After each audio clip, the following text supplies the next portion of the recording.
espero que no sea tan extremo, espero que en realidad lo que veamos sea que lamentablemente Europa acabe dándose cuenta que se está dando contra un muro, que la clase política acabe fracasando en ese sentido, que vean que hay un cambio radical cada vez más, pero el problema es que hay un desgaste del modelo social y el modelo político evidente, o sea, clarísimo. Ya no hay líderes en Europa, lo que hay son repetidores de opinión, repetidores de decisiones que toman terceros. Estamos viendo cosas tan insultantes con lo que te digo, como que líderes que nos piden sacrificios se hagan fotos donando millones a organizaciones internacionales que no sabemos por qué, ni cómo, ni quién lo ha decidido. Oye, ¿quién le ha dicho que le des al señor este de las gafas informático que habla de los pinchazos 100 y pico millones? Bueno, es dinero público, ¿eh? Hay una crisis, ¿no? No estamos diciendo que hay que hacer sacrificios. Pues ahí lo tienes, es el mejor ejemplo de la decadencia moral que sufre Occidente y su clase política. Entonces yo creo que eso no se puede remediar. A nivel económico, y por dar un último pronóstico, yo creo que lo que estamos viendo realmente es que los bancos centrales se encuentran en un callejón sin salida en Occidente. No hay que olvidar que incluso Vladimir Putin está prohibido que lo escuchemos, ¿no? Porque nos bloquean los medios de comunicación de aquellos lares, de aquellos lugares, ¿no? Para que no escuchemos lo que tienen que decir ellos. Pero el presidente dijo en la televisión nacional de Rusia algo así como que la era del dinero ficticio, de las economías de dinero ficticio, había terminado. Y que el mundo estaba pivotando hacia lo que algunos en Estados Unidos han llamado el Bretton Woods 3, que será un nuevo orden monetario y económico que estará dirigido principalmente por aquellos países que tengan recursos tangibles. Es decir, se acabó la era de la riqueza virtualizada por el dinero del monopoly que creó Occidente. ¿Por qué? Porque antes o después el dólar desaparecerá. Por eso decíamos, está subiendo muchísimo el dólar en bolsa, se está fortaleciendo, pero se fortalece por lo que se ha fortalecido durante las últimas décadas, desde los años 70.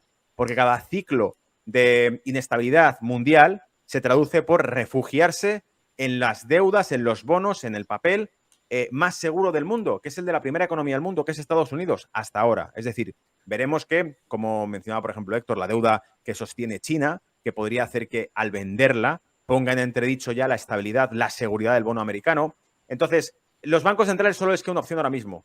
Es más que sonora, ridícula, la incautación que se produce de poder adquisitivo con la inflación que está ocurriendo en Occidente. La gente va a notar que tiene mayor capacidad adquisitiva. Si no lo ha notado ya, se va a dar cuenta dentro de poco, porque además es retroactivo. Es decir, el impacto que tiene esta crisis se produce meses después. Es como en cuando 2008, 2009 hablaban de crisis y hasta 2010, 2011 o 2012 no vimos las peores imágenes de esa crisis. España fue intervenida en el año 2012, años después de que fuese decretada la crisis financiera como tal. Por eso tiene efecto retroactivo. Veremos que tarda en llegar, pero cuando llegue ocurrirá. La inflación es confiscatoria para el ciudadano. Hay que evitar que se produzca durante un largo periodo de tiempo porque saben que va a producir descontento social. Para esto, la única solución que tienen es lo que están haciendo ahora, que es contraer la liquidez. Retirar dólares de la economía, subir los tipos de interés, reducir los balances de los bancos centrales. Lo está haciendo todo Occidente, lo está haciendo incluso Reino Unido.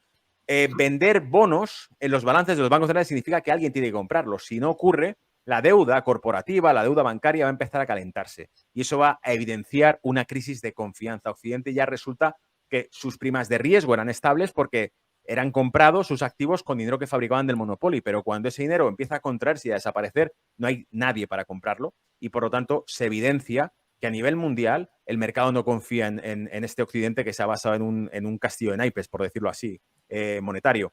Y por eso creo que la reducción de inflación vendrá como mucho después de lo que va a producir como primer efecto. La subida de tipos de interés en economías altamente endeudadas, como son el caso de Europa y Estados Unidos, va a producir una dificultad masiva del crecimiento. Es decir, una recesión sí o sí. Una recesión económica inmediata. ¿Por qué? Porque se va a contraer el crecimiento. Si encarecen el coste del dinero, es automático. Los agentes económicos, las familias, sus hipotecas van a ser más caras. Las empresas, sus líneas de crédito van a ser más caras. Todo se va a volver más caro. Por lo tanto, va a haber una crisis, una recesión económica. El CEO del Deutsche Bank decía que el debate no era si la iba a haber o no, sino si la economía alemana podría resistirla o capearla mayormente o no. Eso va a suceder. Antes de que llegue un control de la inflación, vendrá una contracción del crecimiento económico y un aumento del paro. Es un hecho. Luego veremos cómo todo esto se metaboliza en una población en Europa que ya está calentita con lo que tiene porque escucha constantemente nuevas políticas y debates sobre si los niños, niñas y niñes, en lugar de, oiga, aquí hay que crear trabajo, hay que crear crecimiento económico, hay que crear estabilidad, hay que crear certidumbre para generaciones enteras de gente que si no confía en su futuro va a empezar a estar cabreada. Pero déjese de hablar de tonterías. Y esos son los debates actuales de Occidente. O sea que, en fin, está el mundo fino, Cristóbal.